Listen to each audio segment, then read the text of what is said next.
Good afternoon, everybody. I think after lunch is always a tough session, specifically if it's audience numbers and metrics that guides research in a big way. But interestingly, this has not been the first time where we are discussing about audience measurement in a OH forum. Neither will this be the last time we'll ever be discussing this kind of a topic in this kind of a forum. It's surprising, isn't it? The fact that television, print, radio has measurement metrics, including the newest media baby, which is digital, having a measurement metric, but outdoor, which has been there for ages together, doesn't still have a measurement metric in place, actually. So this step is basically in my 20 years of experience on audience measurement in different platforms.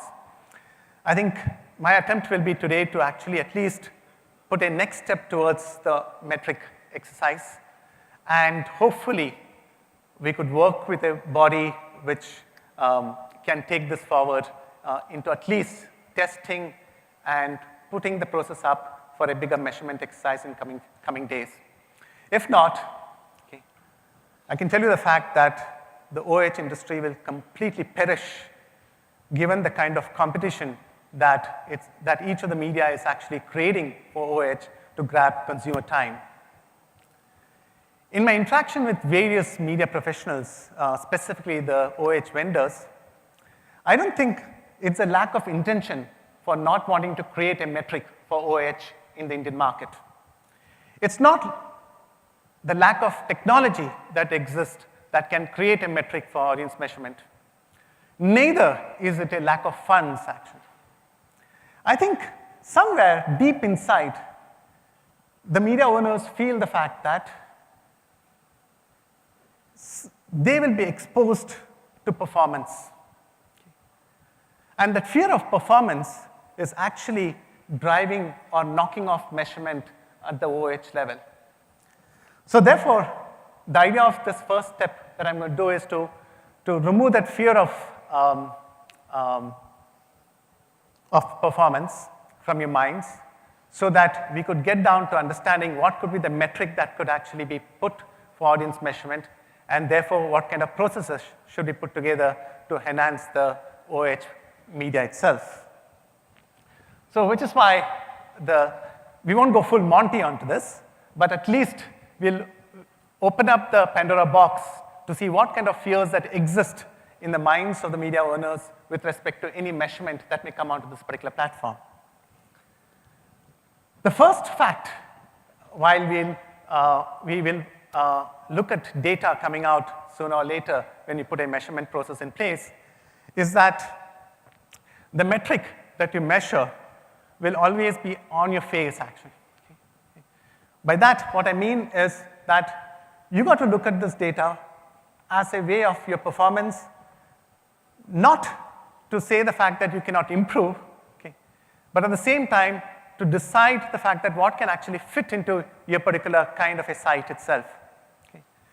So in other words, if it's a site which is having a limited set of audiences, but the kind of profile of audiences are exclusive in nature, which no other sites can actually provide, automatically the chances of you inviting more amount of esteemed premium products for advertising will be much more higher in nature. So therefore, it's important the fact that what you want to measure. Is it the fact that the quantity of audience that you want to measure for your site, or is it the fact that the profile of audiences that is going to come to your site, what is more important actually? Second, be honest in accepting the results, actually. It's not about the fact that you're ranked number 3 or you're ranked number 1, actually. The metrics keeps changing on a daily basis, weekly basis, actually.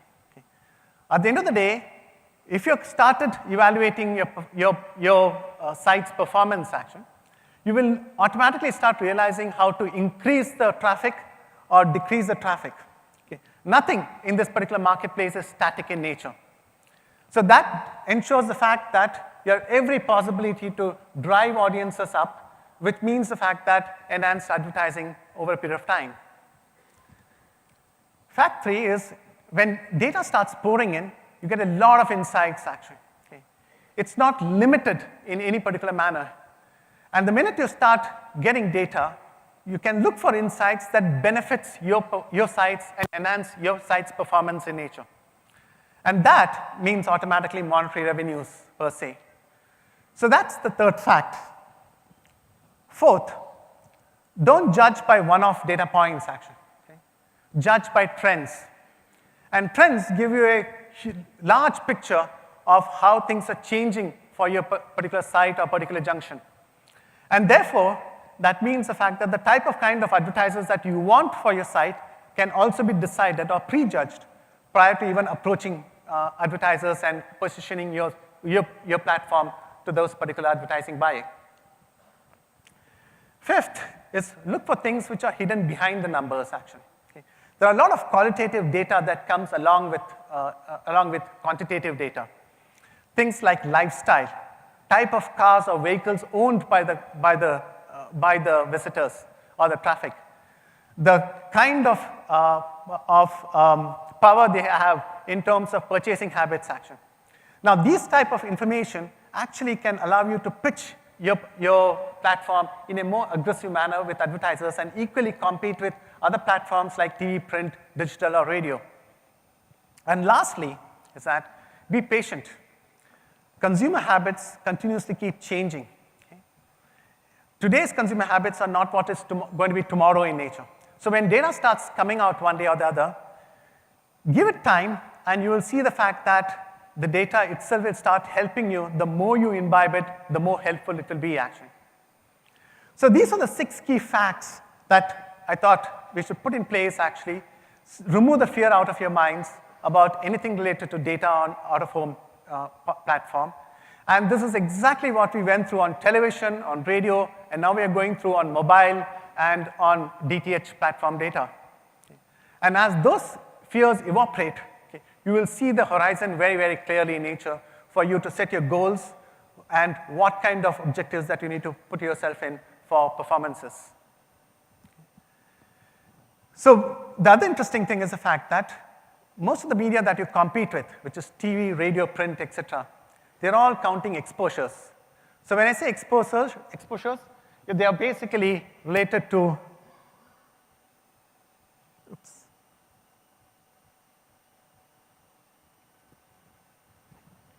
they're basically related to the first 2 segments, which is actually looking at how many viewers or how many listeners are there, how many readers are there, and did they see the ad at the best, actually. Very few medium have gone down to the level of looking at what kind of that exposure has led to in terms of recalls, in terms of purchase, etc. Digital is the only other platform which is coming very, very close to ascertaining recall levels and purchase habits level. Outdoor can actually effectively compete with digital in that arena, and therefore score a major point over television and print and radio. We'll see how we can do that in the later on slides. Okay. So on the other hand, we're also seeing television measurement moving from mass measurement to DTH measurement, actually, which is platform-centric in nature, and therefore it enables advertisers to go into specific kind of target segments within the platform and do communication straight to them. It's like what worldwide is happening in terms of communication defined by target segments for even mass platforms like television. Radio is already going in that direction with audio streaming happening in, and therefore mobile radio consumption increasing continuously in nature, and therefore advertising again being targeted on basis of profiles. Print is going the e-paper way of measurement, and digital, the e-commerce transaction route, actually, to do conducting sales, not just awareness and recall, but straight away into sales and purchases for the brands. So that's a space where we need to look at out-of-home itself. So the data that we get should not just drive traffic information, actually, but drive understanding of the consumer, its profile, and therefore relationship to the brand conception later on. So therefore, what advertisers are looking for is things like, who is this individual in that mass crowd? Okay. How much do I know about him, actually? What are his consumption habits in media? Which brands does he prefer to buy at the end of the day? Okay. And that's when you start doing IDs on every individual with face and name, that's where advertisers are becoming more and more conscious about which medium to choose from. And that's the reason why you see shift happening from television or radio or print into digital. And that shift, in between that shift, is where OOH is actually placed, actually. Okay.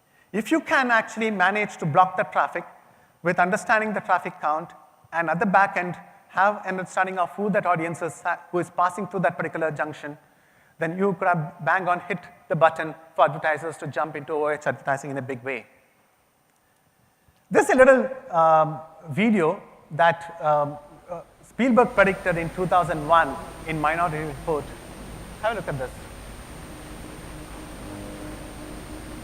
Audio?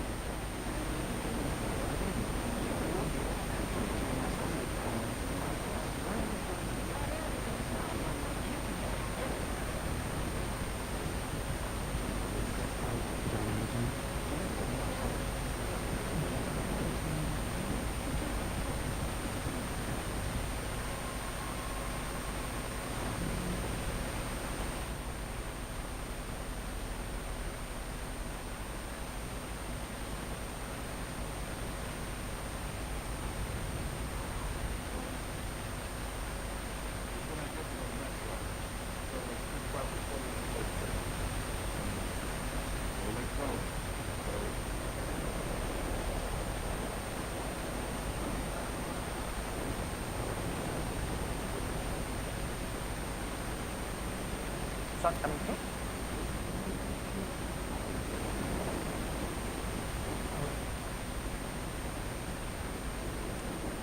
It's playing well. It's fair enough. So I think all of you all might have seen this clip already in the movie Minority Report.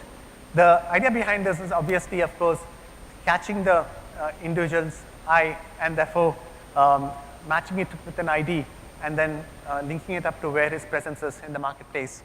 So I'll just move ahead from here. So basically, what it means the fact that monitoring and measurement is primarily driving brands' communication strategy in a big, big way, actually, across platforms. And OOH is not to be left behind. Okay. So therefore, what are the key need gaps that exist for outdoor measurement presently? One is the fact that it's very fragmented and measurement is in isolation in nature. So there are different forms of out-of-home that's available with different kind of pricings, based on some bit on arbitrary level, some bit on based on measurement that has been done on that isolated spot, etc. There's a lot of manual measurement that has gone into play actually over a period of time. There is nothing that technology is driving measurement on a continuous basis to give data, streaming data into the media planner's hand or advertiser's hand. The decision making is largely intuitive in nature. So between a plan of 5 lakhs for television and a 2 lakh plan for outdoor for a small advertiser, it's much more easier for the advertiser to find the rationale for going for a television plan because it has an evaluation-based exercise, actually, while out-of-home doesn't have any kind of evaluation for it to actually pass through the marketing manager's desk itself. Sometimes it's very expensive, and of course, sometimes there's a poor scalability of measurement that is happening because it's done at a overall local level in nature. So therefore, how do you go about making this an inexpensive but scalable exercise for measurement where technology can actually play a role? This is what we have tested out on the ground. Okay. It's a simple street camera that actually operates. There are different varieties that are available for measuring the traffic that goes onto a particular junction. Using artificial intelligence and IoT devices, actually, this data is continuously processed over a period of time.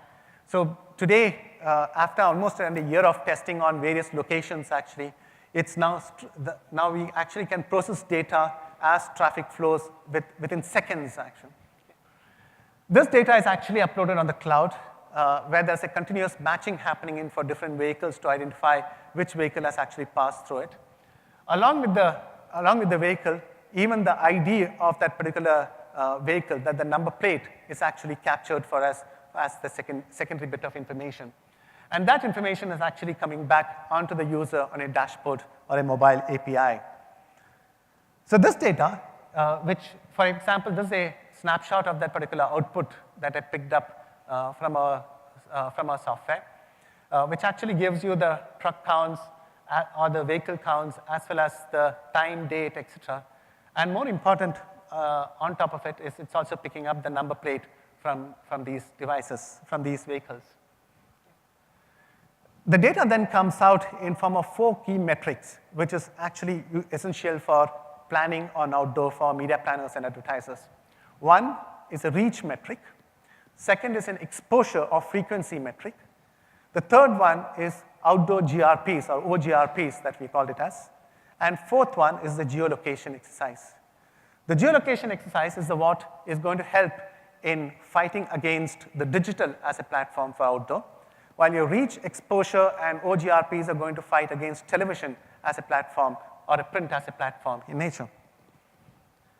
How do we look at this for each of the metric, actually? Okay. The first one is reach, actually. Okay. Reach is nothing but the number of vehicles or number of passengers that are passing through a point in a particular junction, which is aligned to that particular site or that particular hoarding. So over there, the information can be dissected in terms of day parts, in terms of days, or even cumed together in terms of weeks, so that you see what you can get over 10 weeks or 10 days of campaign or 4 weeks of campaigns, etc. So, now, when you do cume, you automatically start looking at duplicated audiences too, actually, because there may be a vehicle which could have gone the same path today, tomorrow, day after tomorrow in nature, which is where the number plating pickup actually helps. It removes the duplication out of that particular exercise and gives you a net reach, which is what the advertiser will look for at the end of the day to calculate his cost per exposure exercise. And of course, it can be tracked by the vehicle population itself. Second is the geolocation exercise. Now, as Suresh mentioned some time back about the near-field communication taking shape more and more in the mobile devices, and therefore payment gateways and marketing exercises are getting fueled by near-field devices. Here, the same thing can be used in the outdoor exercise itself. So what we are doing is the fact that we are tagging that particular passenger to that particular destination point, and therefore enabling any kind of additional marketing inputs that can go in to that particular site from nearby advertisers to that particular geolocation itself. So therefore, it drives advertising opportunities, it drives information about local audiences in nature, and it also provides for better cost efficiencies for some of the sites which may not be on a prominent level in the same junction. The other important thing is the fact that with this enablement of this metric, you can actually fight digital platform in a much more stronger manner. So what portals offer online can best be matched even with an outdoor exercise. So you're getting 2 for 1 through that particular purchase for advertising. The third one is, of course, profiling, which is going to help you to count exposures and therefore deliver net reach numbers. Okay? So because of license plating getting captured, through a CATI exercise, you're going back into the cycle to understand who that customer is, actually. So you're breaking them down by socioeconomic groups, lifestyle, area of residence, ownership of goods, etc., that are going to add far more richer value to the data that you're going to use for the clients per se. So all these put together, 3 metrics put together, gives you finally what is called as OGRPs, which is therefore helping you to build your media plan and evaluate your media plan and work out your cost per rating point, actually, and fight against it, a local television channel or probably a local radio station. So these are the 4 metrics put together. Some of the outdoor platforms in India, which is specifically using sports or events as an arena for outdoor placements of their brands, already getting monitored and measured very, very effectively in nature. Today, we do these things through the same technology. We pick up the outdoor sites, outdoor exposures on the television screen, and then work out what kind of cost per rating point or cost per contact actually happens for those advertisers. And if you look at this, you'll see the fact that some of the platforms are doing beautifully well in those exposures, are definitely driving number of brands advertising on those platforms, like cricket, for example, or even rugby World Cup finals, actually, or even FIFA, who are driving brands advertising in a significant way purely because of these kind of measurements. And even Formula One is using the same kind of technique, actually.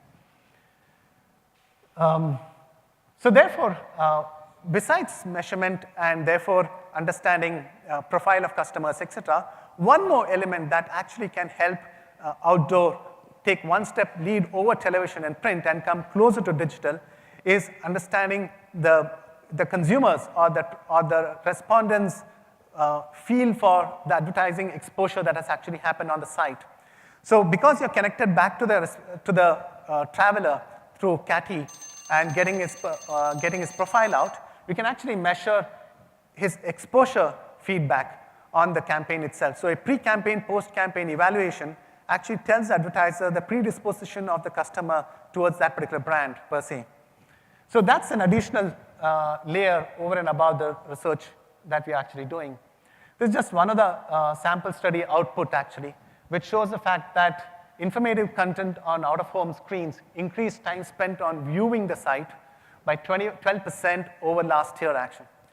So if you have a digital screen going on in the future, and as information starts pouring into those digital screens, you're going to see an increased amount of viewing time that a customer spends interacting with the screen.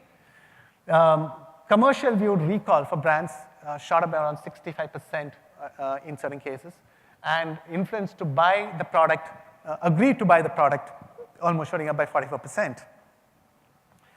So therefore, at the end, if I were to sum this up, this is how it looks like, actually. Television, print, and radio gives you information related to reach, frequency, GRPs. Digital goes one step later to bring in geolocation and effective sales transaction through e-commerce sites. But outdoor can potentially be not just delivering reach, frequency, GRPs, plus add geolocation and press effectiveness score for brands at a very, very local level, actually. And that's where outdoor can actually score immensely over the rest of the platforms in this particular media market. I think if I were to look at the next steps, actually, on this, we should experiment with one traffic junction in one city initially to go with. Use that process to understand the technology very, very clearly in nature. Use that to relate to the data, just going deeper into the data and immerse in it just to be talking to each other, talking to the data in a very singular fashion. And then see how you can make use of the data for monetization purpose. Very, very internal usage, that's it actually, not to be taken externally in nature. Then after that, you move it to other parts of a particular city with external usage of data starts, partners starts getting data and getting a feel of it completely. And then stage 3, you take these learnings to a national level or to a 6 metro level or a 8 metro level and enhance the entire research in a significant way. So this is how I see a rollout ideally should actually happen. But it should be, as Dr. Amaya said in the morning, I think there should be a body constituted independent of the owners, the agencies, and the advertisers, with all 3 people involved in that particular body, bringing in regulatory changes as well as research informations to the industry in a big way. And if that happens, I think out-of-home will flourish in the coming years to buy and will have a fantastic competitive advantage over the other media that is taking shape to take charge of the consumer's time in a big way. Thank you very much. Thank you. Thank you very much, sir. That was truly insightful. I'm going to now request Mr. Suresh Balakrishnan to kindly join us on stage. He's got the 3 questions that he's thought were most apt, and he's going to... Hi, LV. Thank you. Fantastic presentation. LV, always known him now for close to 22 years now. And always his presentations have been very insightful, full of substance, and full of knowledge and learning. Can we have a round of applause for a lovely presentation? I'm not going to sum up his presentation because I think it was pretty precise, concise, and to the point, and I think most of us got what he was trying to say. He's basically saying, get your backsides out of the chair and start measuring out of home. That's a simple thing he said, and he also showed us how we can do it. But there are a few questions that people have asked.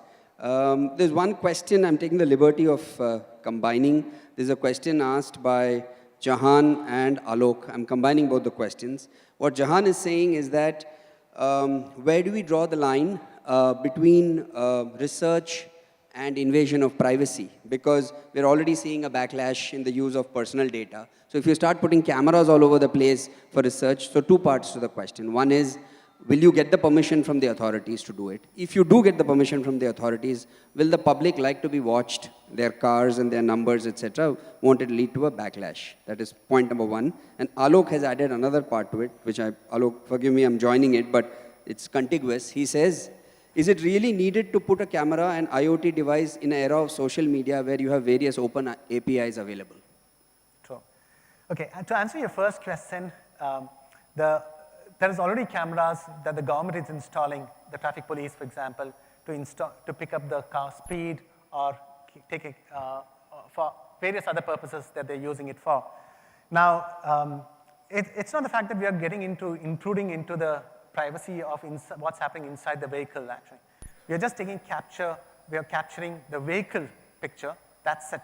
We're not saying we are capturing the number of people inside it at this moment of time.